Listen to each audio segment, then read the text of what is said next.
You're recognized. Thank you. Thank you. I have to say this is an amazing place to be. And thank you. I think these are mostly people who work here, but thank you for your work. Mr. Chairman, thank you for calling us together here. I'm Lois Frankel, and I also am from Florida. And we have a good bipartisan showing here. You will see, we happen to be very good friends, but I take a little softer, more grandmother approach, common sense approach to problems. So we respectfully agree on a lot of things and respectfully disagree on things. Mr. Walsh, Ambassador Walsh, I should say, also my friend.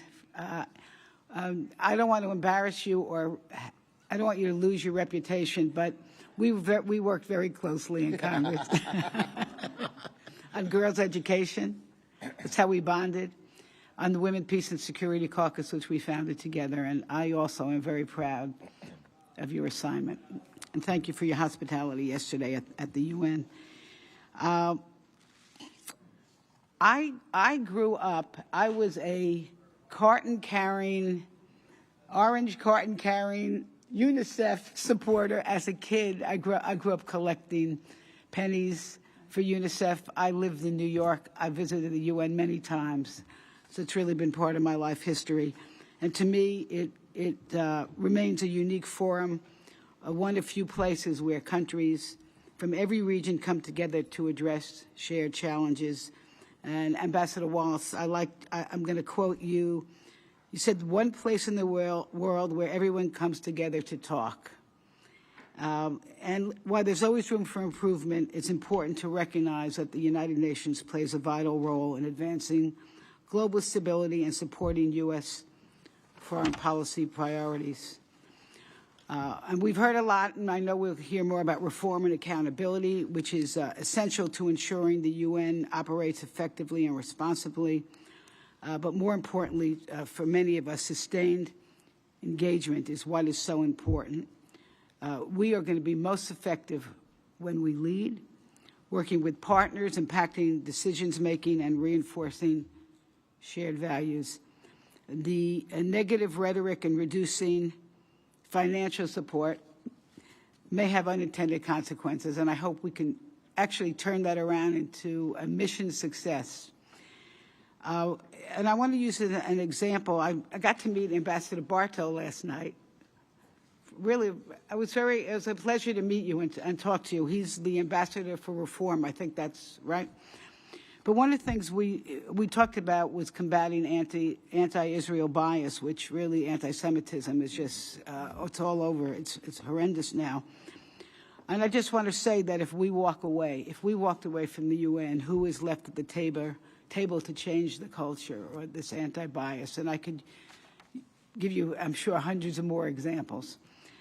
Continued United States participation and investment will help ensure that our priorities, transparency, accountability, and democratic values remain central to the work of the UN system. And that includes support for agencies that deliver tangible results on the ground, for example, providing life-saving assistance to children, delivering vaccines, improving nutrition, expanding access to education, and responding to humanitarian crises.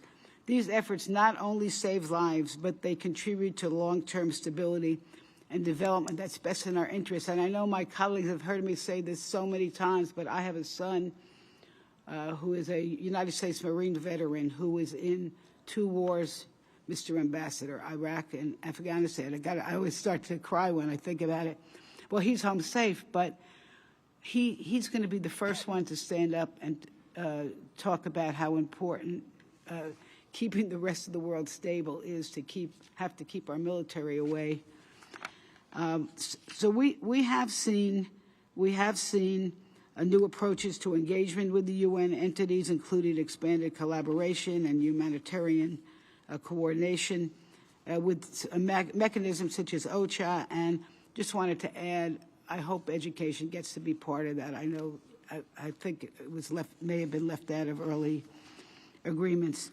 And I wanted to say this, and I said, with the ambassador sitting, the other ambassador here, because we talked a lot about the reform and efficiency, which I think is very good. But to me, the priority is not reducing the budget. To me, I want to find the ways that we can actually increase the budget in the things that accomplish our mission. And that's what we should always have, a mission. We should have goals in mind, what we want to accomplish, and make sure that the efficiency and reform coincides with that. And I want to say that maybe sometimes it works in some situations, but transactional foreign policy to me is bullying, and it is not the way to go. All right, that's maybe where we'll disagree on some things. The challenges we face today: conflict, public health threats, displacement, emerging technologies do not respect borders, and addressing them effectively requires cooperation and sustained leadership. And I'm going to, our ranking member today will be the pit bull on the budget. She does it better than me. You'll hear from her in a minute. But we have had an opportunity, everyone here probably.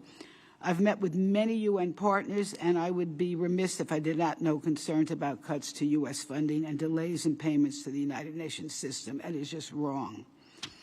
Predictable and timely contributions are essential to maintaining our credibility, sustaining critical operations, and ensuring that programs from peacekeeping to humanitarian assistance can function effectively.